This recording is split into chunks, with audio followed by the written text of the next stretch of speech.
শোনাও না। শোন তাহলে বলি। অনেকদিন আগে রবি নামে এক ছেলে মিথ্যে কথা বলতো। এক রাতে সে বন্ধুদের ভয় দেখাতে পুরনো শ্মশানে গেল। হঠাৎ পেছনে শুনল চাপা গলায়, তুই সত্যি বলিস? রবি হেসে বলল, ভূত টুতো নেই। কিন্তু তখনই ঠান্ডা একটা হাত ছুঁয়ে গেল ওর গলা। পেছনে তাকিয়ে দেখল, ফ্যাকাশে মুখের এক ছায়া। ছায়া বলল, সত্যি বলা শিখ, নাহলে সবাই একদিন তোকে অবিশ্বাস করবে। রবি ভয়ে কাঁপতে কাঁপতে পালালো। সেদিনের পর থেকে সে আর মিথ্যে বলেনি।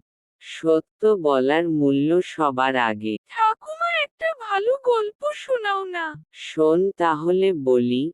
অনেকদিন আগে রবি নামে এক ছেলে মিথ্যে কথা বলতো। এক রাতে সে বন্ধুদের ভয় দেখাতে পুরনো শ্মশানে গেল। হঠাৎ পেছনে শুনল চাপা গলায়, তুই সত্যি বলিস? রবি হেসে বলল, ভূত টুতো নেই। কিন্তু তখনই ঠান্ডা একটা হাত ছুঁয়ে গেল ওর গলা।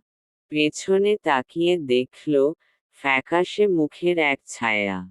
ছায়া বলল, সত্যি বলা শিখ, নাহলে সবাই একদিন তোকে অবিশ্বাস করবে। রবি ভয়ে কাঁপতে কাঁপতে পালালো। সেদিনের পর থেকে সে আর মিথ্যে বলেনি। সত্য বলার মূল্য সবার আগে।